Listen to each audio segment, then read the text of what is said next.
Assalamualaikum warahmatullahi wabarakatuh.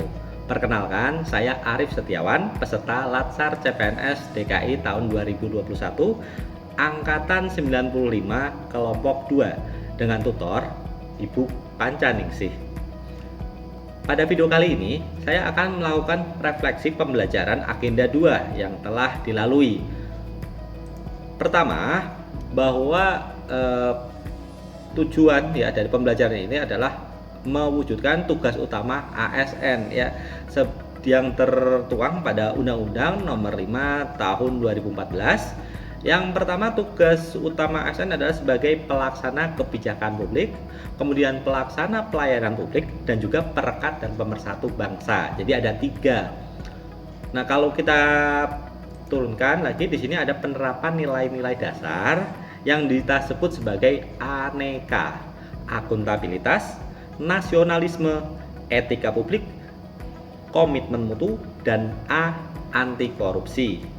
Akuntabilitas itu adalah merujuk pada kewajiban untuk memenuhi tanggung jawab. Jadi akuntabel ya, itu terdiri dari stakeholder, organisasi, kelompok, individu, personal. Nah, itu yang kita lebih kaji adalah individu dan personal ya, kaitannya masih sebagai pribadi. Indikator akuntabilitas itu ada banyak ya, kalau disingkat sebagai Dilan Jelasin Konspirasi Bank Pim Cagung. Dilan keadilan, jelas kejelasan, integritas, konsistensi, transparansi, dan selanjutnya.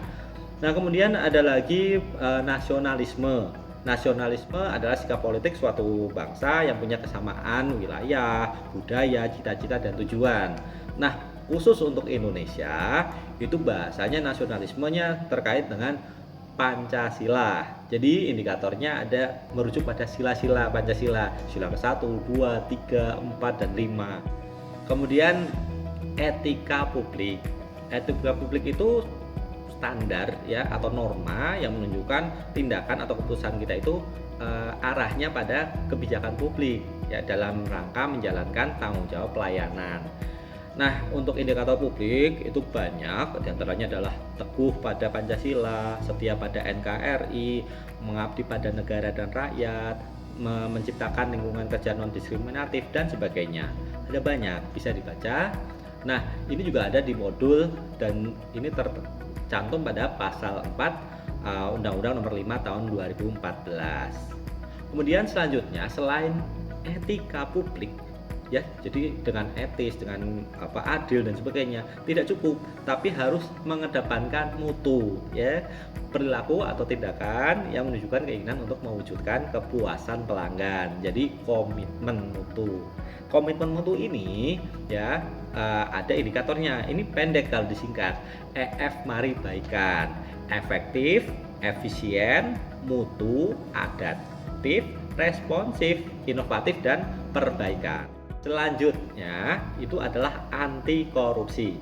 Sikap atau perilaku yang menjauhi melanggar hukum, menyelewengkan kekuasaan atau kewenangan yang bisa akibatnya kerugian pada negara. Nah, ada beberapa indikator yang bisa kita sebut sebagai jumparani di kertas. Ada 9 ya, jumparani di kertas. Bisa dibaca: jujur, mandiri, peduli, adil, berani, disiplin, kerja keras ya, dan tanggung jawab, dan terakhir adalah S, sederhana. Jadi dari kelima nilai aneka itu bisa disimpulkan bahwa jika kita sudah melaksanakan tupoksi ya, tugas dan fungsinya dengan baik, insya Allah kelima indikator itu sudah bisa dimunculkan. Misalnya saja seorang guru yang mempersiapkan pembelajarannya dengan sebaik mungkin, nah itu berarti akuntabilitas ya, sudah dibuat administrasinya, nah itu akuntabilitas. Kemudian dia melaksanakan pembelajarannya dengan baik ya, tidak membeda-bedakan siswanya, dimulai dengan berdoa ya, sudah mewujudkan nasionalisme, sila kelima dan sila pertama. Kemudian saat saat melayani itu juga tidak membedakan ya, dia latar belakangnya seperti apa gitu, tetap dilayani semuanya dengan rata, adil. Nah, itu juga bisa merujuk pada etika publik. Nah, kemudian kalau hasilnya sudah diperoleh, misalnya nilainya siswanya jelek atau seperti apa, terus diadakan remedi atau mengubah medianya, itu kan berarti sudah masuk komitmen mutu ya, ada perbaikan ya, ada adaptif ya. Kemudian diakhiri pelaksanaan pembelajaran dengan jujur ya, berarti anti korupsi. Nah, kemudian yang terakhir adalah kesan dan pesan pembelajaran agenda 2. Kesan yang saya rasakan adalah dakdikdukder ya. Jadi pelaksanaan pembelajaran awalnya kami belum siap ya, terutama saya belum siap. Saat ditanyakan apa ini, apa itu, wah sudah lupa karena materi sudah dipelajari beberapa bulan sebelumnya. Nah, itu bisa dijadikan suatu pembelajaran bahwa sebelum melakukan pembelajaran ya harus dipelajari dahulu.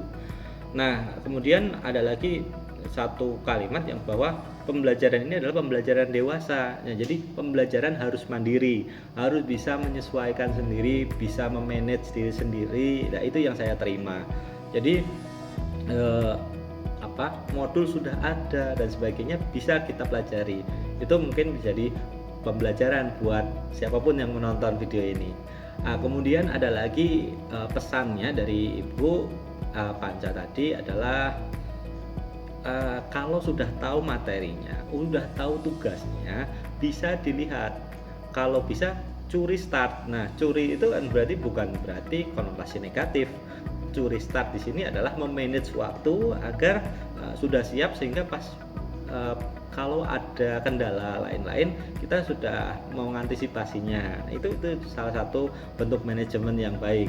Kemudian ada lagi pesannya bahwa materi ataupun penugasan itu tolong diperhatikan apa yang diminta. Jadi jangan sampai kita sudah mengerjakan tapi di luar dari koridor yang diminta.